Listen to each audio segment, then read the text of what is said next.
one of the things that I've learned in my career as a venture capitalist, which is about 28 years now, is that you really have to build businesses that don't rely on government subsidies, and that are, to the extent you can make them immune to policy changes, at least try to foresee some of them.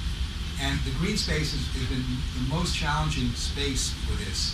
I remember back in the late 80s, we looked at investing in ethanol-based fuels, and the entire economics of the project was based on the government subsidies. And we decided with my partner at the time, we said, you know, it's too risky. Yes, everyone's saying it's wonderful now, but and then of course the subsidies went away a year later, and people who invested lost all their money. And so when we started the solar energy projects at Idea Lab, we were very focused on what will it take to get us to cost competitiveness with the grid, or to cost competitiveness with the appropriate solutions for particular distributed power locations where the grid may not be there. And so we're getting closer and closer. We're not there yet. We're not there yet with most solar, but I think that has to figure in when you're building a business. I've seen a very interesting change that's happened in the environmental space and the green space as Obama's come into office, because I've raised a decent amount of capital in my career, and a lot of people come to me and say, I have this idea for this green business and this green technology, and I say, great, let me look at your business model. And the first thing I see in there is the Obama administration is now in office. This is how we're going to get access to grant funding, and I can pretty much stop there because there really isn't a business there. It's based on federal subsidies, and people have no idea how competitive getting federal subsidies is. It's actually harder to get federal subsidies than it is to get access to venture capital. And then once you get those subsidies, the money doesn't always arrive the next day. It's not like it's venture capital where they wire the money to you in 24 hours. It can sometimes take you a year, 2 years to get that money. Then there's all kinds of strings attached to that money.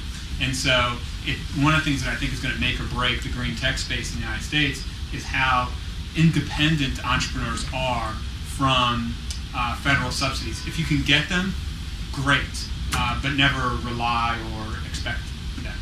We can't take advantage of tax subsidies or tax breaks the way that other folks can. So when we go through our analyses of, what is it that we can actually, do, we can't take advantage of solar panel anything.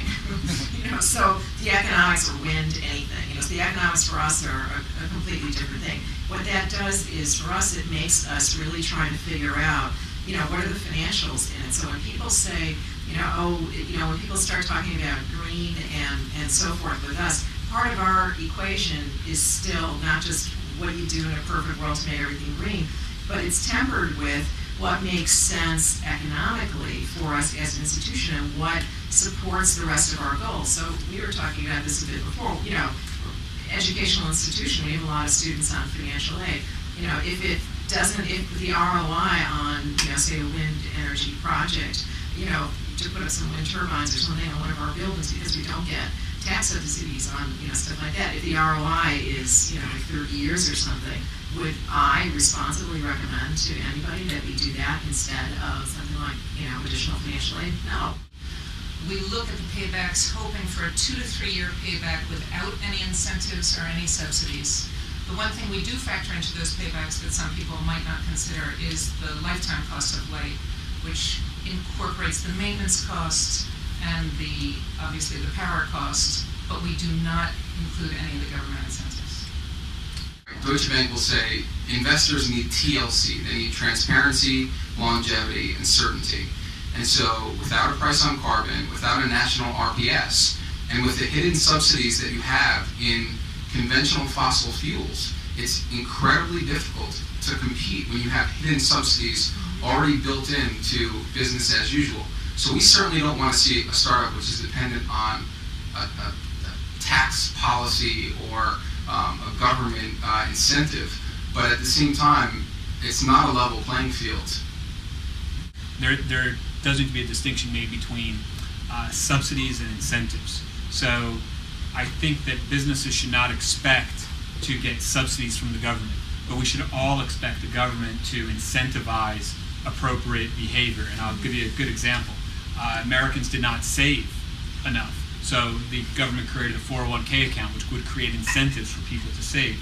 The government believes that home ownership is a good thing, so we allow people to write the interest off of their mortgages. And I think there does need to be a distinction between subsidizing an industry and creating the right incentives that motivate proper choices that citizens and businesses make.